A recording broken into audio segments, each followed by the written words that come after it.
Malaysia. We already crossed the border and walked about 35k. Everyone says that it's good. We're going for a Kulai ride. It's our first ride in many months. It's gonna be a long zone 2. Apparently they say it's gonna be zone 2, but we are like at 40 km right now. With a little bit of rollers, with a little bit of climbs, a little bit of everything. So it's gonna be fun.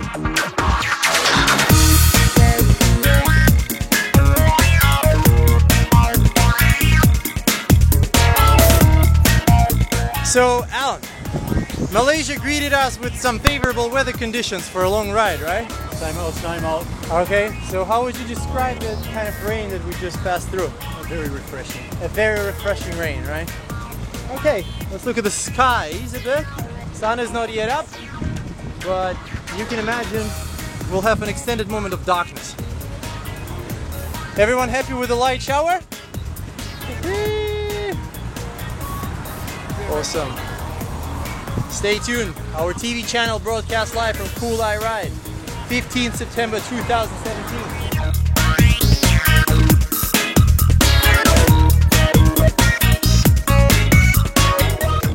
Selamat datang Shell Kedai. That's the famous first stop. Now let's take a look at the nutritional intake of our team. Let's see who eats what. We're back. We're back to the giant statue of pineapple. Pineapple. Who was the architect, you reckon? And what did he signify by this?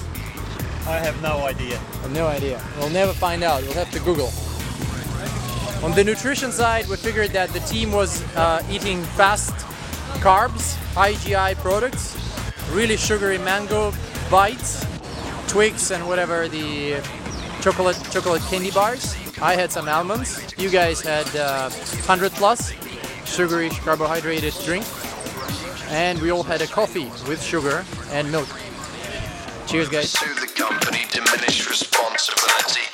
Everything is acceptable as long as house prices don't crash.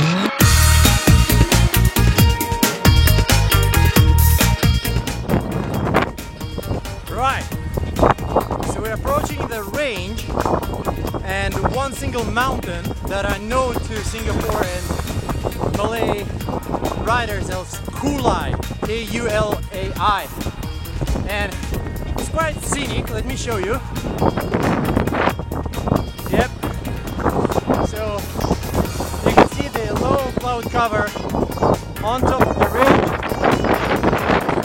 Pretty much in the middle somewhere there is this mountain called Kulai itself, which is apparently, we don't remember how tall, in the range of like 350 or 400 meters, based on like the inquiries that I've just made. And it used to have an open road for cyclists all the way to the summit. It was very steep and the tarmac was very damp and really slippery and covered with all the big leaves from the palm trees. So at some occasion, and lots of tourists as well, taking buses to climb up just by walking. At some occasion there was an incident, and unfortunately that summit road is now closed. Not able to make it, so I'm not able to. I fell there when I was climbing about like 150 meters away from summit, and I couldn't restart because my rear wheel would just slip. So unfortunately I'm not able to claim the king of the mountain anymore in at least the legal way. So let's take a look at this view once again. Kulai!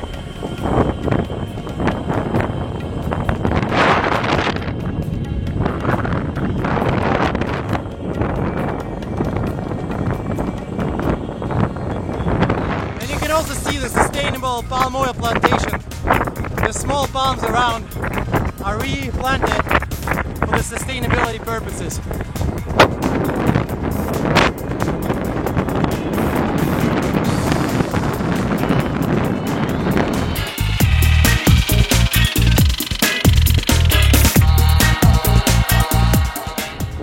You know what? I've been cheating.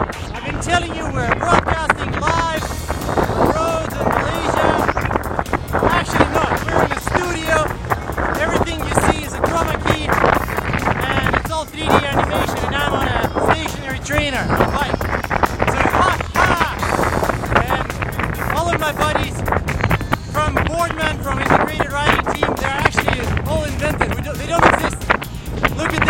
nice, huh?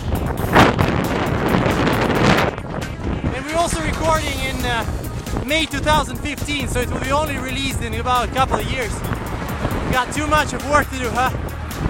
Anyway, jokes apart, we're approaching a segment that is known as Kulai Rollers. It's a humpy stretch, about 10k, with quite a lot of climbs.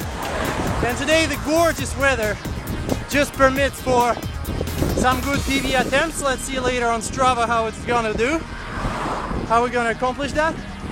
But yeah, with this kind of like overcast and goosebumps because of the cold weather, averaging about 32k uphill, 50 downhill, there's a slight probability of a decent Kulai Rollers roll.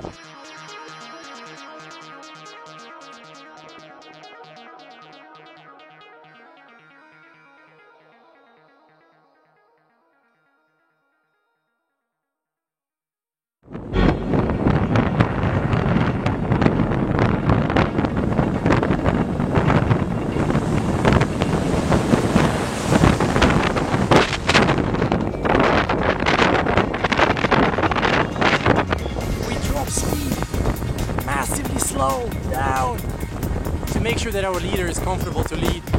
We all love our leader. Look at him. He's got the moves like Jagger. Hey.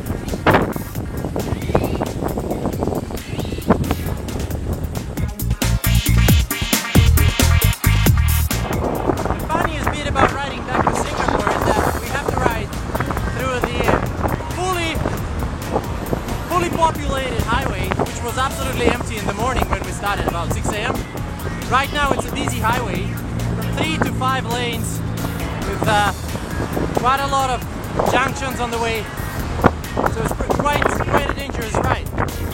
But Malaysian drivers are very awesome, totally different from their neighbors from Singapore, in a better way I think. They really respect cyclists, they give way. Hope so. Well, yeah, I'm joking. They're really much more cyclist supportive.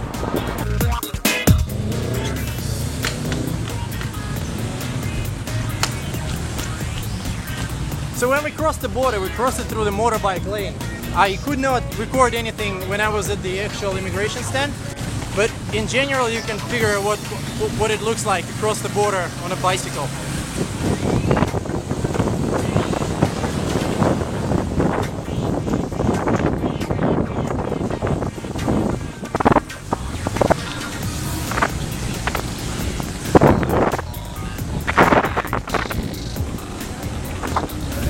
Right, here we go.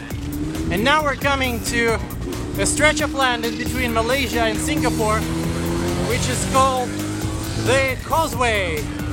At the moment there are two massive immigration points, one in the kind of west of the island, another one in the middle of the island on the north central part of it. So the one that we're using is the north central part, it's called the Woodlands checkpoint. The other one on the west side is called Tuas. Now this Woodlands leads pretty much straight into the livable zone in Singapore, and here we go, in the middle of the descent right now to the water. And then there will be huge pipes on the left hand side from where we ride. These are the pipes through which Malaysia supplies Singapore with fresh water for drinking. So you'll also see them on the left hand side. Here we go, descending.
because we're approaching the immigration point in Singapore, and for sure I don't want to trigger officers' interest.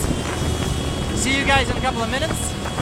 And as I told you, we actually recorded all this in studio 2 years ago, so never mind. We can always show you some more things.